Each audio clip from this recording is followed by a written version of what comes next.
ಪ್ರಕರಣವನ್ನ ವಜಾ ಮಾಡುವ ಬದಲು ಅರಣ್ಯ ಅಧಿಕಾರಿಯನ್ನೇ ಹಿರಿಯ ಅಧಿಕಾರಿಗಳು ವಜಾ ಮಾಡಿದ್ದಾರೆ ಎನ್ನುವ ಆರೋಪವೊಂದು ವ್ಯಕ್ತವಾಗಿದೆ. ಹಿರಿಯ ಅಧಿಕಾರಿಗಳ ಎಡವಟ್ಟಿಗೆ ಪುತ್ತೂರು ಉಪವಲಯ ಅರಣ್ಯಾಧಿಕಾರಿ ಸಂಜೀವ ಪೂಜಾರಿ ಕಾಣಿಯೂರು ಅಮಾನತುಗೊಂಡಿದ್ದಾರೆ. ಪುತ್ತೂರು ಮತ್ತು ಮಂಗಳೂರು ಹಿರಿಯ ಅರಣ್ಯಾಧಿಕಾರಿಗಳು ಎಡವಟ್ಟು ಮಾಡಿದ್ದಾರೆ. ಆಡಳಿತ ನ್ಯಾಯಾಧೀಕರಣ ಮಂಡಳಿಯಲ್ಲಿ ಸಂಜೀವ ಪೂಜಾರಿಗೆ ನ್ಯಾಯ ದೊರಕಿತ್ತು. ಆದರೆ ಮಂಡಳಿಯ ಆದೇಶ ಪ್ರತಿಯನ್ನ ತಪ್ಪಾಗಿ ಅರ್ಥೈಸಿದ್ದ ಕಾರಣ ಈ ಎಡವಟ್ಟು ನಡೆದಿದೆ ಅಂತ ಹೇಳಲಾಗಿದೆ. ಆದೇಶ ಪ್ರತಿಯಲ್ಲಿ ಸಂಜೀವ ಪೂಜಾರಿ ಅವರ ಪ್ರಕರಣ ವಜಾಗೊಂಡಿದೆ ಎಂದು ಹೇಳಿ ಅವರಿಗೆ ನ್ಯಾಯ ದೊರಕಿತ್ತು. ಆದರೆ ಅರಣ್ಯಾಧಿಕಾರಿಗಳು ಪ್ರಕರಣವನ್ನ ವಜಾ ಮಾಡುವ ಬದಲು ಸಂಜೀವ ಪೂಜಾರಿ ಅವರನ್ನೇ ಕೆಲಸದಿಂದ ಅಮಾನತು ಮಾಡಿ ಎಡವಟ್ಟು ಮಾಡಿದ್ದಾರೆ. ಕಳೆದ 7 ತಿಂಗಳ ಹಿಂದೆ ಸಂಜೀವ ಪೂಜಾರಿ ಅವರು ಸಾಮಾಜಿಕ ಜಾಲತಾಣದಲ್ಲಿ ಭಜನೆ ಕುರಿತು ಧರ್ಮ ನಿಂದನೆ ಮಾಡಿದ್ದಾರೆ ಎನ್ನುವ ಆರೋಪ ಇತ್ತು. ಈ ಹಿನ್ನೆಲೆ ಅವರನ್ನ ಅಮಾನತು ಮಾಡಿ ಆದೇಶ ಹೊರಡಿಸಿದ್ರು. ಬಳಿಕ ಕೆಎಸ್ಎಟಿನಲ್ಲಿ ಅಮಾನತಿನ ಬಗ್ಗೆ ಪ್ರಶ್ನಿಸಿ ನ್ಯಾಯ ದೊರಕಿಸುವಂತೆ ಅವರು ಕೇಳಿಕೊಂಡಿದ್ರು. ಆಡಳಿತ ನ್ಯಾಯಾಧೀಕರಣ ಮಂಡಳಿಯಲ್ಲಿ ಅಮಾನತಿನ ವಿಚಾರದಲ್ಲಿ ಸಂಜೀವ ಪೂಜಾರಿಗೆ ನ್ಯಾಯ ದೊರಕಿತ್ತು. ಇದಾದ ಬಳಿಕ ಕೆಎಸ್ಎಟಿ ಪ್ರತಿಯಲ್ಲಿ ಕೇಸ್ ಡಿಸ್ಮಿಸ್ ಅಂತ ಬರೆಯಲಾಗಿತ್ತು. ಇದನ್ನೇ ತಪ್ಪಾಗಿ ಅರ್ಥೈಸಿದ ಅರಣ್ಯಾಧಿಕಾರಿಗಳು ಮತ್ತೆ ಅಮಾನತು ಮಾಡಿ ಎಡವಟ್ಟು ಮಾಡಿದ್ದಾರೆ.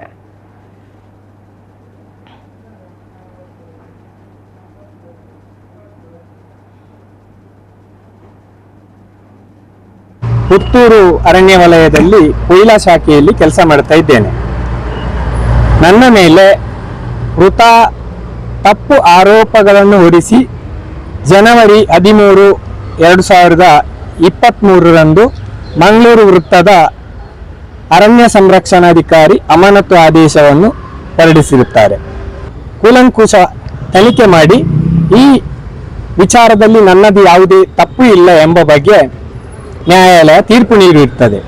ಅಲ್ಲದೆ 6 ತಿಂಗಳ ಒಳಗೆ ಏನಾದರೂ ಇವನ ಮೇಲೆ ಆಪಾದನೆ ಇರುವುದಾದರೆ ನೀವು ಅದನ್ನು ತನಿಖಾಧಿಕಾರಿಯನ್ನು ನೇಮಕ ಮಾಡಿ ವಿಚಾರಣೆ ನಡೆಸಿ ತಪ್ಪಿದ್ದಲ್ಲಿ ಪುನಃ ಕೋರ್ಟಿಗೆ ಏನಾದರೂ ಕೊಡಬೇಕಂತ ಇರ್ತದೆ.